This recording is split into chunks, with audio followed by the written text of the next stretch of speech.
கோவை மாவட்டம் ஆனைக்கட்டி கண்டிவெளி மலை கிராமம். நம்ம இன்றைக்கி இந்த பசுமை வீடுகள் திறப்பு விழா நடக்கிறது கண்டிவெளி அப்படிங்கிற பழங்குடியினர் மலை கிராமத்தில் தான்.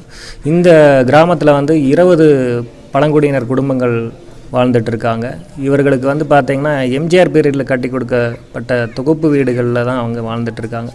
நம்ம பார்க்கும்போது பார்த்திங்கன்னா அந்த மேற்கூரையெல்லாம் இடிஞ்சு ரொம்ப பழுதடைஞ்ச நிலையில் இருந்தது. மழை வந்ததுன்னா பார்த்திங்கன்னா வீடு பூரா ஒழுகும். அவங்க அந்த குழந்தைகள் அவங்க பெரியவங்கள்லாம் இருக்கிறத பார்க்கும்போது ரொம்ப சங்கடமாக இருந்தது. அப்போ அதிகாரிகளோட கவனத்துக்கு கொண்டு போய் இந்த ஊருக்கு பார்த்திங்கன்னா புதிய பசுமை வீடுகள் கட்டி கொடுக்கணும் அப்படின்னு சொல்லி நம்ம வலியுறுத்தினோம். அரசு அதிகாரிகளும் பார்த்திங்கன்னா நம்ம கோவை மாவட்ட ஆட்சியர் அவர்களாகட்டும், இல்லை திட்ட அலுவலர் ஆகட்டும், நம்ம பெருநாயக்கம்பாளையம் ஒன்றிய பிடிஓ மேடம் ஆகட்டும், எல்லாருமே நல்ல முறையில் சப்போர்ட் பண்ணாங்க. விஓஸ், ரெவென்யூ டிபார்ட்மெண்ட்லேருந்து எல்லாருமே நல்லா சப்போர்ட் பண்ணாங்க. இன்றைக்கி இந்த 5 வீடு பார்த்திங்கன்னா நல்ல முறையாக கட்டி முடிக்க எல்லாருமே உதவி செஞ்சுருக்காங்க. இதுக்கு பார்த்திங்கன்னா ஆரம்பிக்கும்போது நிறைய தடங்கள் இருந்தது. அதே மாதிரி நம்ம கட்ட ஆரம்பித்ததுலேயும் நிறைய தடங்கள் இருந்தது. அந்த தடைகளையெல்லாம் தாண்டி இன்றைக்கி நல்ல முறையாக இந்த வீடுகளில் கட்டி கொடுத்துருக்கோம். நம்மளோட விருப்பம் என்னென்னா, இந்த பசுமை வீடுகள் ஒரு மாடல் க்ரீன் ஹவுஸாக இருக்கணும், அதே மாதிரி மாடர்ன் க்ரீன் ஹவுஸாக இருக்கணும் அப்படிங்கிறத நம்ம விருப்பம். அதே மாதிரி இன்றைக்கி இந்த ஃபஸ்ட்டு பேஸ் நல்ல முறையாக முடிச்சிருக்கோம். இனி அடுத்த ஒரு 8 வீடுகள் இருக்குது. அந்த வீடுகளுக்கும் நிச்சயம் நமக்கு பற்றாக்குறையாக இருக்கிற நிதி கண்டிப்பாக கிடைக்கும் அப்படின்னு நம்புகிறோம். இந்த 5 வீடு கட்டுறதுக்கு உதவி செஞ்சது யாருன்னு பார்த்தீங்கன்னா, ரோட்டரி கோயம்புத்தூர் சென்டர்லேருந்து ஒரு 50,000 கொடுக்குறாங்க.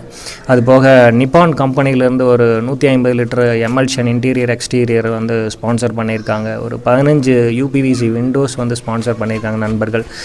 நான் கஷ்டமான சூழலில் இருந்தப்போ பார்த்திங்கன்னா நண்பர்கள் எல்லாம் பண உதவி செஞ்சுருக்காங்க.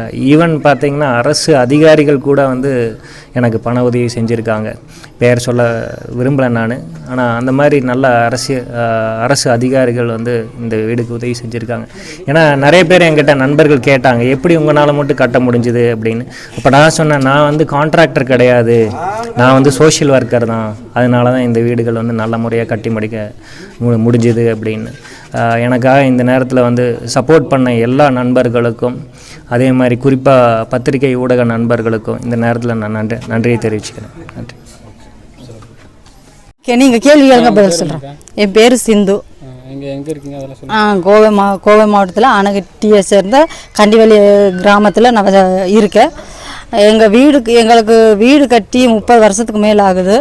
எங்கள் வீடு மழையினால எல்லாம் இடிஞ்சு ஒழுகி அது உட்கார்ந்து சாப்பிட கூட முடியாது. அந்தளவுக்கு ரொம்ப சிரமப்பட்டு கஷ்டப்பட்டு இருந்தோம். குழந்தைங்க பெரியவங்கெல்லாம் ரொம்ப சிரமப்பட்டுட்டு இருந்தாங்க. அப்போது ஜோசப் சாரு பார்த்துட்டு இதை மேலதிகாரிகிட்ட கொண்டு போனோன்னே அதிகாரிகள் எல்லாரும் சேர்ந்து பார்த்து எங்கள் கொண்டனூர் ஸ்கூலில் கூட கொஞ்ச நாள் இருந்து அப்போ அவங்கெல்லாம் பார்த்து எங்களுக்கு உதவி செஞ்சு வீடு நல்லபடியாக கட்டி கொடுத்துட்டாங்க. எப்படியோ கஷ்டப்பட்டு இப்போ தங்கம் கூட இடம் இல்லாமல் கஷ்டப்பட்டுட்டு இருந்த எங்களுக்கு இந்த மாதிரி வீடு கட்டி கொடுத்துருக்கிறது ரொம்ப சந்தோஷமும் பெருமையாகவும் இருக்குது. அந்த சாரும் கவர்மெண்ட்லேருந்து கொடுத்த காசு கொஞ்சம் பற்றாக்குறையாக தான் இருந்துச்சு. அந்த சார் எப்படியோ எங்களுக்கு எங்களுக்காக உதவி செஞ்ச அந்த நல்ல உள்ளங்களுக்கு ரொம்ப நன்றி. அவங்களும் கொஞ்சம் உதவி செஞ்சதுனால சார் நல்லபடியாக இந்த வீடு எங்களுக்கு கட்டி முடிச்சு கொடுத்துட்டாரு. இதுக்கு அந்த சாருக்கும் நன்றி. எங்களுக்கு உதவிய எல்லா நல்லுள்ளங்களுக்கும் நன்றி.